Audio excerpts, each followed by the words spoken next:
10년 동안 정신과 약에 중독되었던 30대 아기 엄마. 황 박사의 심리 상담을 통해 자기 마음을 찾다. 황상민 박사님의 상담실로 걸려온 한 통의 전화. 전화를 한 그녀는 이제 막 돌이 지난 아이를 둔 아기 엄마입니다. 30대 중반의 그녀는 대학교 재학 시절부터 정신과를 다니며 10년 이상 항우울증 약을 복용했다 합니다. 결혼 후 아이를 임신하기 위해 일시적으로 약을 끊었지만 아이를 출산한 후 산후조리원 생활과 아이 양육이 너무 힘들었던 그녀는 다시 정신과를 찾게 되었습니다. 과거에 우울증 약을 먹었다는 그녀의 이야기에 의사는 예전에 먹었던 약을 다시 복용하길 권고했습니다. 그녀가 이렇게 약을 먹은 지 9개월이 지났습니다. 하루하루를 견뎌내듯 지낼 수는 있었지만 이제 그녀는 더 큰 불안에 휩싸이게 되고 말았습니다. 왜냐하면 정신과 약을 먹는 동안에는 도저히 아이를 돌볼 수도 손가락 하나 까딱할 힘조차 내기 어려웠기 때문이었죠. 다시 정신과 약을 먹게 되니 내가 나의 아이를 돌볼 수 없게 되었어요. 이제 저는 어떻게 해야 하나요? 약을 끊고 싶기는 하지만 그 오랜 시간 먹어온 약을 끊는다는 것이 괜찮은 일인지 정말 불안하고 두렵기만 합니다. 결혼은 몇 살 때 하셨어요? 31살에 했어요. 31살에 했어요. 마지막으로 드시던 약이 이름이 뭔지 혹시 아세요?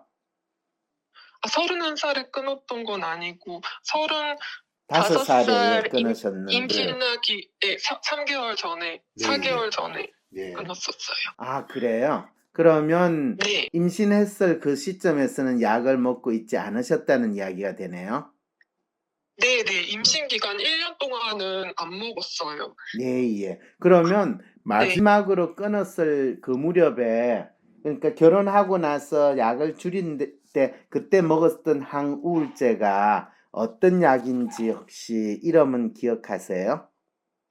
네, 웰부트린과 아빌리파이라는 약이요. 자, 그러면 그 약을 끊었고 1년간 먹지 않다가 아이를 낳아서 이제 네, 산후우울증. 네. 산후우울증이라고 이제 표현을 하시는데요. 네. 그 산후우울증으로 처방받은 약은 뭔가요? 데파스, 웰부트린, 아빌리파이 이 세 가지 약이요. 그 세 가지 약을요. 조남주 작가의 소설이자 영화로 만들어진 82년생 김지영, 기억하시나요? 김지영 씨는 우리 나이로 34살이다. 3년 전 결혼해 지난해 딸을 낳았다. 3살 많은 남편, 딸과 서울의 변두리의 한 대단지 아파트 24평형에 전세로 거주한다. 남편은 IT 계열의 중견기업에 다니고 그녀는 작은 홍보대 행사에 다니다 출산과 동시에 퇴사했다. 남편은 밤 12시가 다 되어 퇴근하고 주말에도 하루 정도는 출근한다. 시댁은 부산이고 친정 부모님은 식당을 운영하시기 때문에 그녀가 딸의 육아를 전담한다. 김지영 씨의 이상 증세가 처음 감지된 날은 9월 8일이었다. 남편은 아내의 말투가 장모님과 닮아 있어 장난을 친다고 생각했다. 그리고 또 며칠 후 그녀는 남편에게 자신이 작년에 죽은 동아리 선배 차승현이라고 말했다. 추석이 되어 시댁에 갔을 때 일이 터졌다. 김지영 씨가 음식을 바삐 준비하며 정신없이 명절을 보내다 결국 친정엄마의 목소리로 신부모에게 하기 힘든 소갯말을 꺼내 보였기 때문이었다. 이 문제적 상황을 해결하기 위해 작가는 소설 속에서 김지영 씨를 정신과로 보내 상담을 받게 만듭니다. 정신과에서는 그녀에게 병명을 부여하고 정신과 약을 처방하지요. 소설의 주인공 김지영 씨처럼 황 박사님의 상담실로 전화를 한 그녀도 다르지 않은 상황이네요. 소설의 결론은 주인공인 김지영 씨가 정신과 환자라는 정체성 대신 작가라는 새로운 정체성을 가지게 되는 것으로 끝납니다. 현실과 소설, 아니 영화의 차이는 이렇게 나타납니다. 소설도 영화도 아닌 현실 속의 김지영 씨는 어떠할까요? 처음에 산후조리원에서 2달 정도 있었는데 힘들으셨다고 그러잖아요. 그죠? 네, 조리원에 갔는데 거기가 사람들이 많이 서로 얘기하는 분위기였어요. 아이고. 그런데 네. 남편하고 같이 그 방에서 뭐 이렇게 지내고 아기가 오고 하는데 좀 정신이 없더라고요. 맞아요. 네, 그러셨겠네요. 네. 그랬어요. 그래서 산후조리원을 한 번 옮겼었어. 옮기는 상황이 됐어요. 네. 그러고 네. 근데 옮기고도 이렇게 힘들더라고요. 그때 코로나는 밖에 그렇고 그 아기를 어떻게 키워야 되나 엄마가 안 봐주신다고 하시고 저는 그때 아버지한테 전화를 드리면은 아버지는 뭐 그러지 말고 병원이나 가 이렇게 얘기하셨던 게 좀 마음이 힘들었고 그리고 그렇죠. 그래서 진짜 힘드셨겠어요. 남편은 그때 어떻게 반응하시던가요? 남편한테는 부모님이 어떻다 저떻다 얘기하기가 좀 그래서요. 아, 맞아요. 진짜 그러셨겠어요. 이렇게 가만히 있는데 또 심장이 막 두근거리는 것 같고 예. 그래서 네, 심장 무슨 걸 보고 예, 계속 끌어오르는 느낌이 매일매일 들었어요.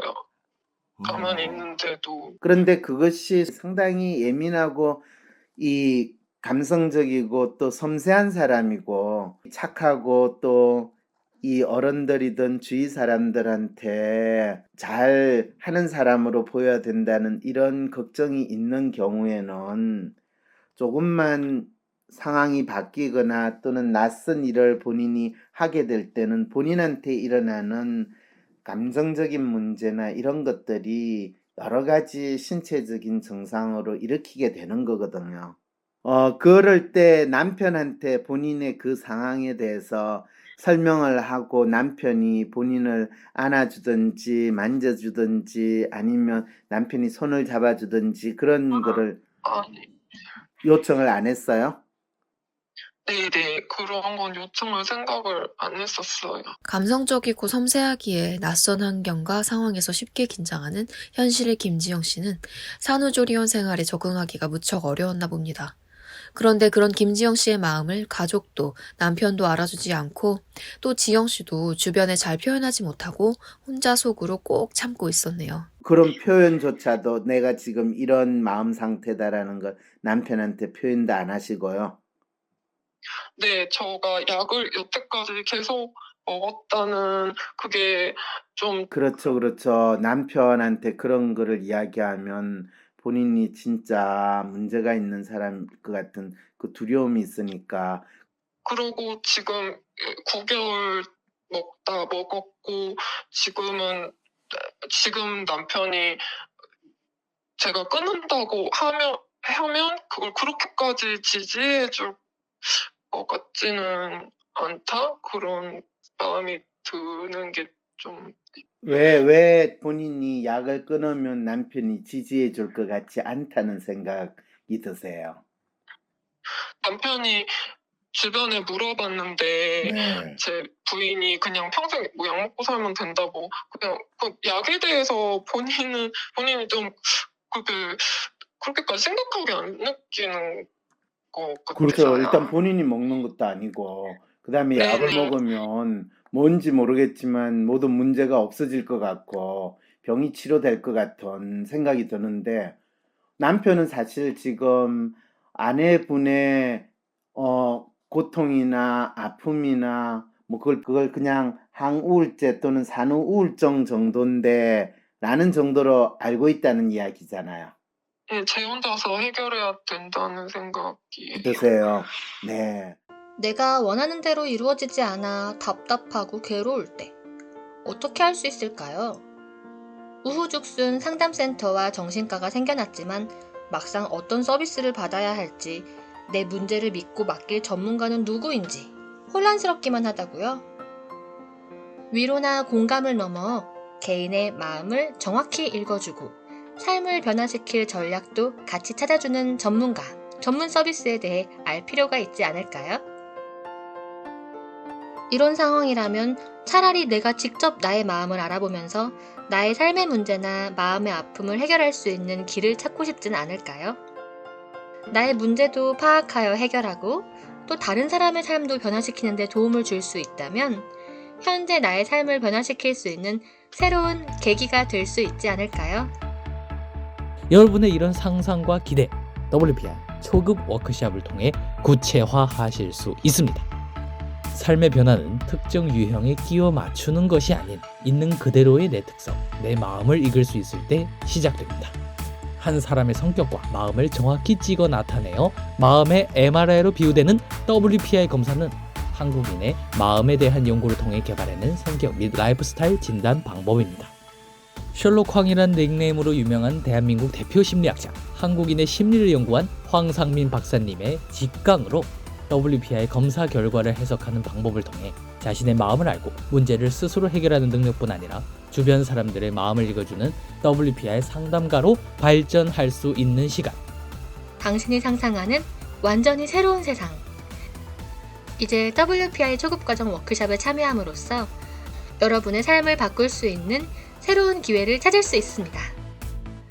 온라인 교육 시대에 새롭게 바뀌어진 WPI 초급과정. 온라인 원격 교육으로 누구나 쉽게 참여할 수 있습니다. 신청하세요. WPI 초급과정 워크숍. 강의 구성은 이렇습니다. 오전에 WPI 상담 코칭 과정 소개, 인간의 성격과 WPI 성격 구조에 대한 이해. 오후에는 멘토와 함께하는 조별 토론과 WPI 상의 5가지 자기평가 유형에 대한 이해. 그리고 황 박사님께서 직접 참가자들의 프로파일을 해석해 주시고 내 사연에 대한 1대1 원포인트 레슨까지 받으실 수 있습니다.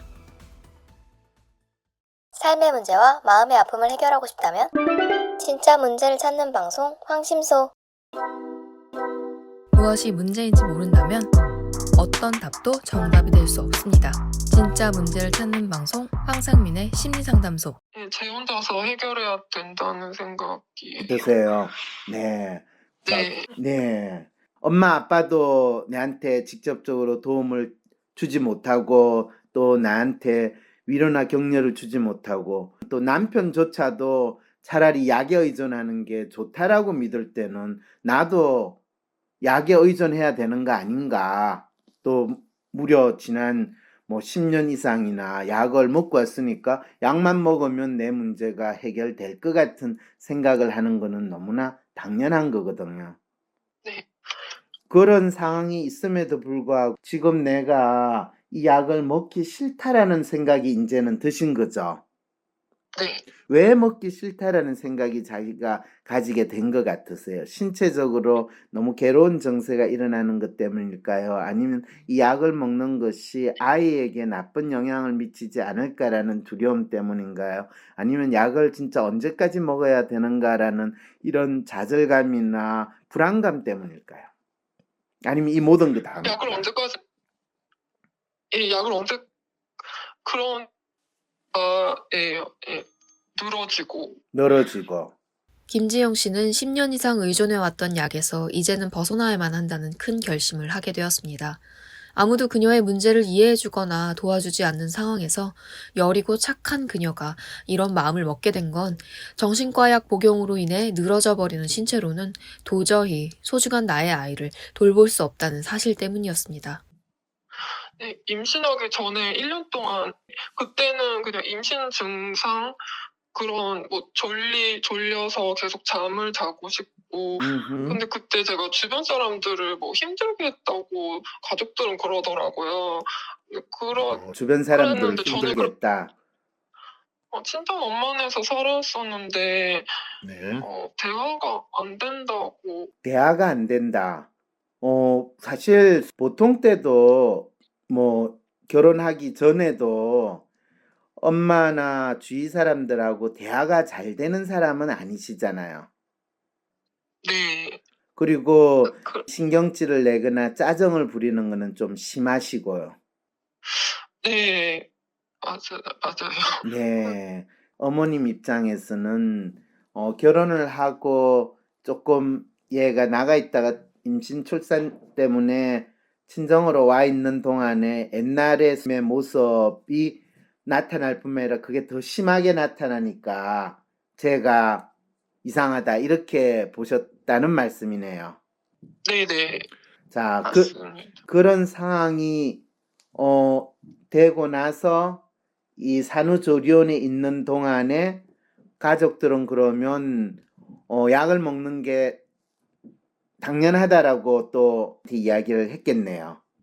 네, 그때 엄마도 힘들다고 정신과에 가시고, 아버님은 또 그렇게 힘들어 거면 약 먹으면 되지 않냐 이렇게 얘기하시고. 그렇군요. 네, 그래서 약을 먹기 시작한 게 지금 몇 개월 되시나요? 9개월이요. 네, 아기 낳고 작년에 5월 중순부터 먹었거든요. 조리원에 나오고 나서 약을 먹기 시작을 했다는 이야기네요.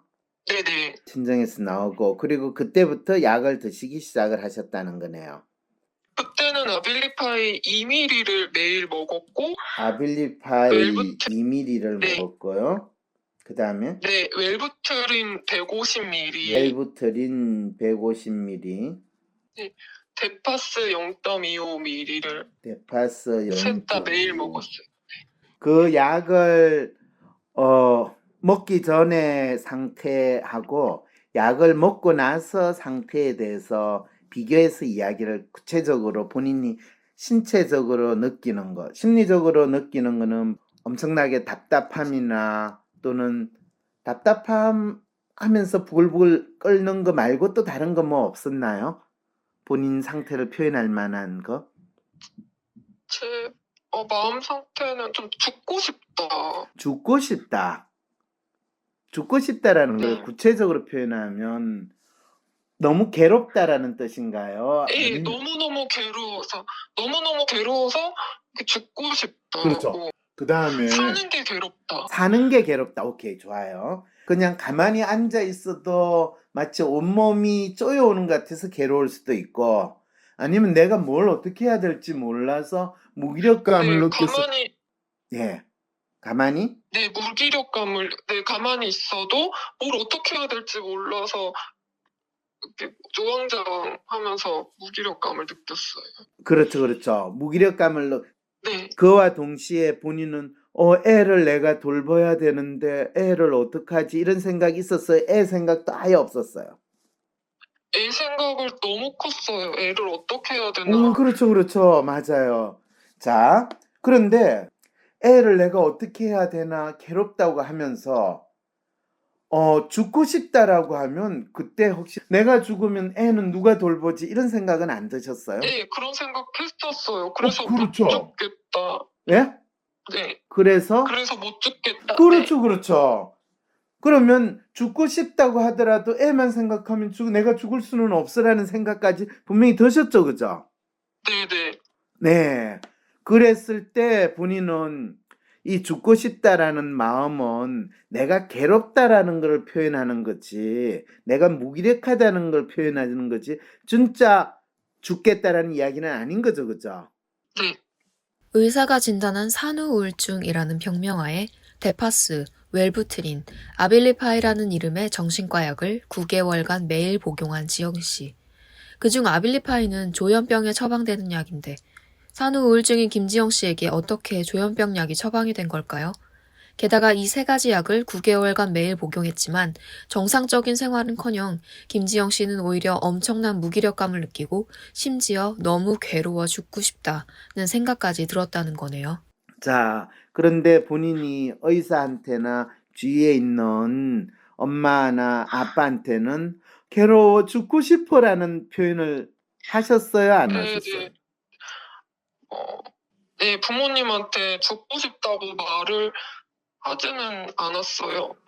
그런데 저는 힘들어했고, 지금까지 지내오시면서 생각에 예를 들면 고등학교를 졸업하고 대학을 다니고 대학 생활을 하고 또 대학 생활 한 다음에 졸업해 가지고 사회생활을 한다든지 이럴 때 이런 본인 삶에 있어 변화가 있을 때마다 매번 그거를 하는 게 너무너무 힘들고 '내가 이걸 어떻게 하지? 어떡하지?' 이런 마음으로 지냈던 것 같으세요? 네, 너무너무 힘들었던 마음이 굉장히 컸어요. 그렇죠, 그렇죠. 엄마 아빠 입장에서 "야 남들 다 하는데 너는 왜 그렇게 그거를 제대로 못하냐. 너 아무래도 이상하다. 왜 그렇게 못났냐." 그런 마음으로 보는 것 같아서 그것 때문에도 더 참 마음이 많이 아팠겠네요.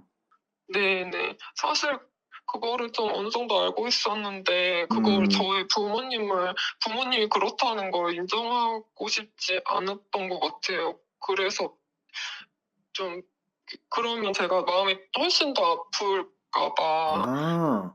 부모님이 내가 진짜 어떻게 보면 나는 유난히 부모님이 기대하는 거에 비해서 잘 못하고 있고 또 너무 약한 모습만 보이고 있어서 내가 스스로 본인을 자책하거나 본인은 한편으로는 부모님이 나를 저렇게 보고 있구나라는 걸 알지만은 또 스스로는 그걸 인정하기 싫어서 계속 부정하면서 어쨌든 지내보려고 했다는 거네요. 네네, 맞아요. 네. 교수님 맞아요. 김지영 씨의 마음을 읽어주는 황 박사님. 지영 씨는 가족들의 기대에 부응하려 노력하고 또 그 기대에 미치지 못하는 자신을 책망하는 마음으로 지내왔어요. 가족들의 별 뜻 없는 말에도 의미를 부여해서 자신의 행동을 평가하는 데 사용할 만큼 지영 씨는 너무나도 여리고 착한 사람이랍니다. 그러면 고등학교 졸업하고 대학을 갈 때는 어느 대학을 갔는지 이야기해 줄 수 있으세요? 제가 고3 때 공부를 그렇게 열심히 안 했고 승무원이라는 걸 하고 싶어서 네. 그러면 아빠가 항공운항과에 가라 그래서 네. 거기에 갔다가 네. 그것도 재수를 해서 갔고 그런데 그 승무원이라는 일이 하고 싶지 않았어요. 그럼요. 절대로 성무원을 하면 안 돼요. 참 미모도 있으시고 참 여성적이고 너무 이쁘고 좋은 분인데 성무원은 그 무술이 일이고 천상 공주인데 어떻게 이 무술 일을 하시려고 생각을 하셨어요. 아무리 미모가 출중하시더라도. 그때 그래서 그래서 학교 생활을 힘들어했어요. 사실은 승무원 하기 싫었고 그럼요. 같이 공부하는 친구들이 다른 길이니까 마음속으로 하기 싫었는데 이렇게 친구들 관계도 좀 어렵더라고요. 그래서 네. 아이고. 네, 그러다 아빠가 편입이라는 걸 알려주셔서 편입을 해서 이제 서울에 있는 대학교에 나왔거든요. 네, 어이구, 잘하셨어요. 잘하셨어요. 그렇게 하더라도 진짜 뭐 편입해가지고 서울에 있는 대학 4년제를 이제 잘 졸업을 하셨어요. 그죠? 네. 네, 그리고 본인이 졸업을 하고 내가 어떤 사람으로 살아야지 뭐 그런 생각을 대학 다니는 동안에 했어요? 아니면 대학원 다니는데 졸업하고 나면 진짜 어떻게 살지 좀 막막하다는 느낌으로 아니면 내가 도저히 이렇게는 못 살겠다 해서 바깥으로 뛰쳐나가가지고 하는 그런 생각을 했어요. 어느 쪽이었어요? 삶의 어려움, 마음의 아픔을 정신과 약으로 도피하다. 저는 두 번째 좀 학교는 다니는데 막 그때 약 먹고 다니고 그때부터 맞아요. 약 먹고 다니기 시작을 했군요. 그때 약을 먹고 나니까 그때 약 먹고 나서는 본인의 상태가 어떻게 바뀌었는지 본인 혹시 기억나세요? 네, 잠이 너무 많이 왔어서 네. 학교 공부가 힘들더라고요. 갑자기 이제 웬만큼 전에는 수업도 듣고 또 시험을 봐도 뭐 별로 그까지 문제가 없었는데 그때부터 약을 먹고 네. 나서는 잠이 엄청 쏟아져 가지고 학교에서 네. 공부를 하던 일상생활하는 게 되게 힘들어지기 시작을 했다는 거네요. 본인이 좀 다운된 상태로 된 거 외에는 특별하게 약을 먹어서 본인한테 좋아진 거는 못 느꼈다는 이야기인가요? 상담을 많은 시간 받았었어요, 그때. 상담을 받으셨다고요? 네네. 어떤 상담을 받으셨어요? 그래서 이렇게 의원에 가서 병원에 가서? 상담 치료? 예, 의원에 가서. 병원에 가서 받았었어요. 상담을 받으셨다면 그 어떤 상담을 받으셨어요? 학교에서 친구들 간의 관계가 이런 관계가 힘들다라고 많이 얘기했었어요. 네, 그랬더니요? 그랬더니 이렇게 하라고 얘기해주기도 하고 그런 그 상담을 가장 오랫동안 계속 받았었어요. 그리고 약도 동시에 26살. 먹고요. 네네. 엄마가 저를 병원에 데려가셨어요. 네. 그럴 때 의사한테 어떤 어려움을 가지고 있고 어떤 불편한 게 있다고 이야기를 했는지 혹시 기억나세요? 엄마가 얘가 학교 생활을 힘들어 한다고 얘기를 했더니 그 의사는 자존심? 그런 게 굉장히 세고 그래서 약을 먹어라. 자존심이 아주 세서 사람들하고 네. 어울리는데 어려움이 있고 편안하게 자기 일상생활을 잘 못하고 있으니까 네, 약을 먹어라 이렇게 이야기했다는 거군요. 네, 맞아요. 그럴 때도 그러면 이 사람이 우울하구나라고 의사는 생각을 하면서 그 우울한 게 자존심이 세서 그렇구나라고 했다는 상황이네요. 그런데 그 약을 먹고 나서 겪었던 건 주로 졸리는 것만 뚜렷하게 겪었다라고 이야기를 할 수 있고, 그때 또과 동시에 상담을 했는데 주로 그 상담을 할 때는 친구 관계에서 잘 지내는 게 힘들다 네. 라는 이야기를 주로 많이 했고, 대학교 생활이 힘들었던 김지영 씨는 엄마의 손에 이끌려 정신과 진료를 받게 되었습니다. 정신과 의사는 지영 씨의 센 자존심이 지영 씨의 학교 생활이 힘든 이유라고 진단했죠. 그 후로 지영 씨는 약 14년간 우울증 약을 복용해야 했습니다. 임신을 하기 전까지 말입니다. 그런데 정말 센 자존심이 문제였을까요? 지영 씨의 진짜 문제를 파악하기 위해서는 지영 씨의 마음 읽기가 필요합니다. 학교를 가면 친구들하고 아주 서스럼 없이 잘 지내거나 그러기보다는 저 친구가 내한테 무슨 말을 하지 않을까, 저 친구가 좀 나를 친절하게 대하고 네.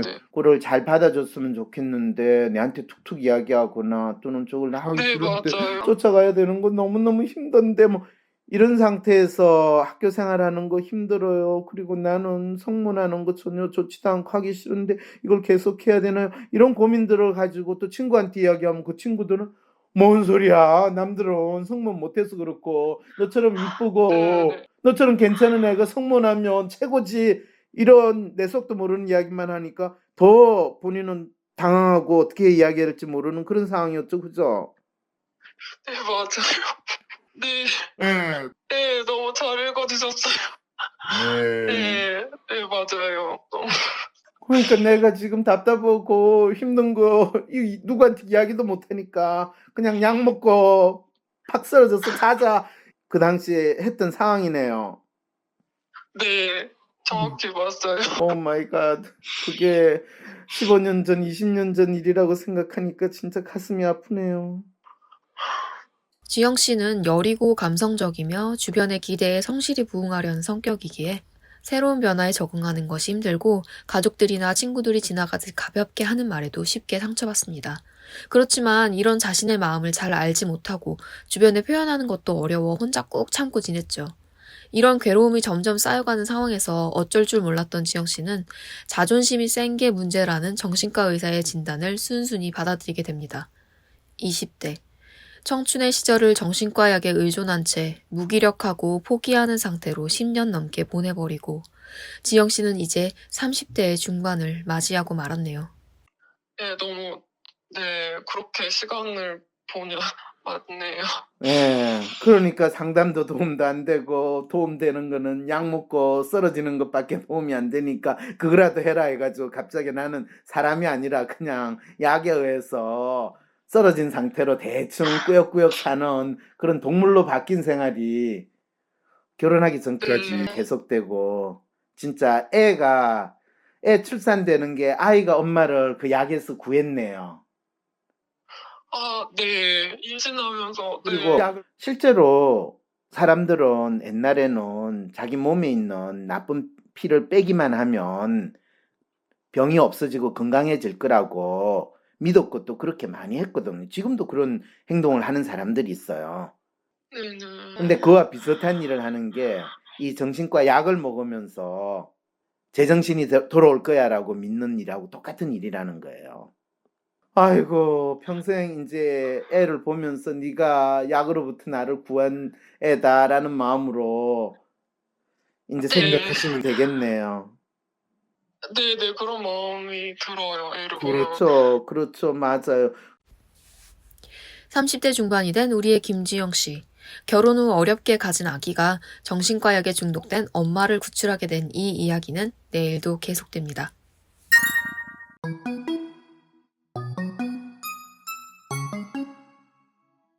안녕하세요. 저는 위즈덤센터 대표 이윤주입니다.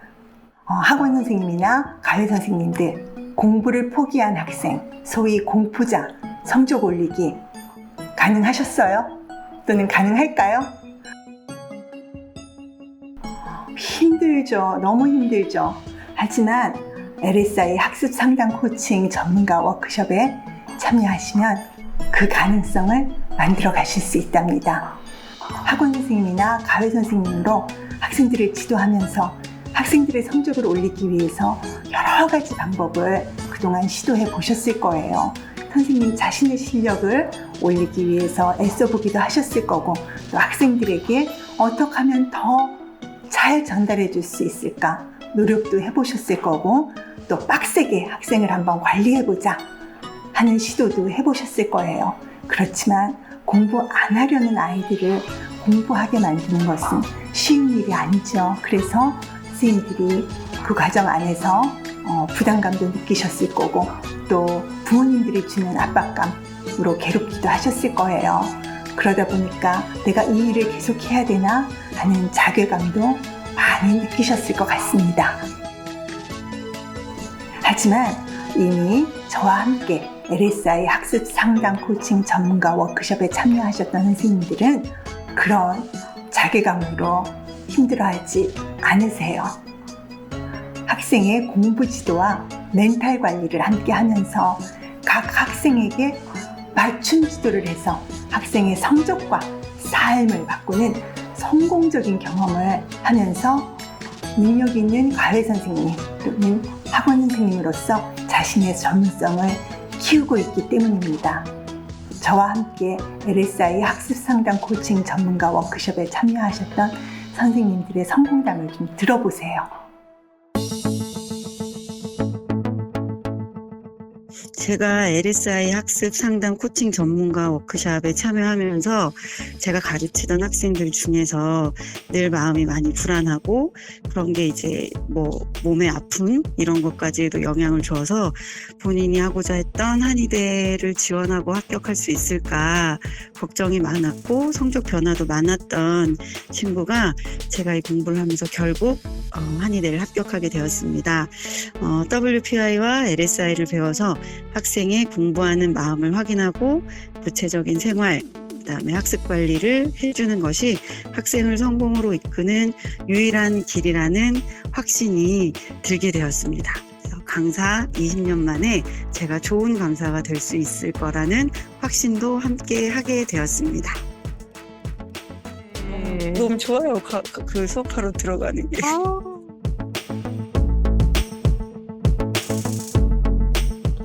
긴 시간 과외 선생님으로 지내면서도 나의 직업에서 의미를 찾지 못했어요. LSI 학습 상담 코칭 전문가 워크숍을 통해 학생들의 마음을 알아가고 학생들이 공부에서 변화, 성장하는 모습을 보며 저도 학습 상담 코칭 전문가로 성장하고 있습니다.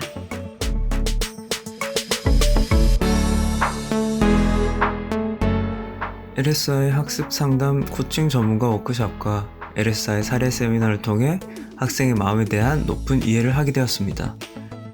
그 결과 중학교 성적 전교 45등 정도의 학생을 고1 수학시험에서 기말고사 100점까지 만들 수 있었습니다.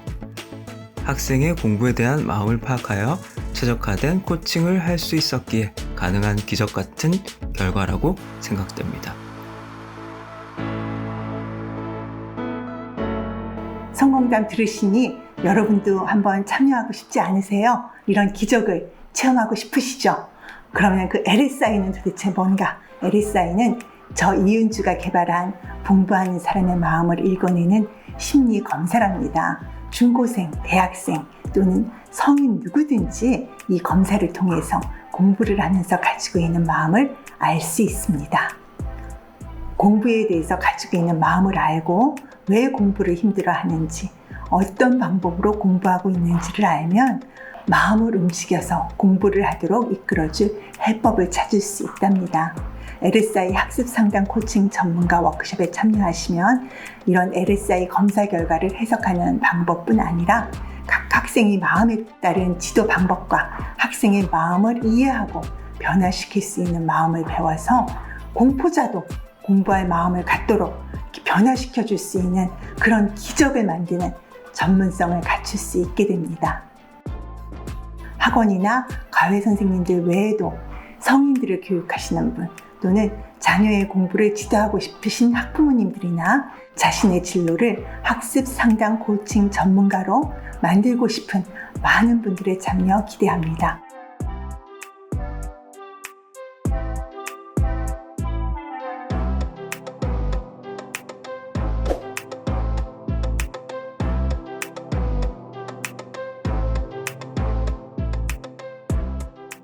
자녀의 학습 문제로 고민 중이신 학부모님이나 학생 자신 또는 시험 준비로 고민 중인 성인들의 학습 상담도 가능합니다. 개인적인 상담을 원하시는 분들은 위즈덤 센터를 통해서 저 이은주와의 상담을 신청해 주세요.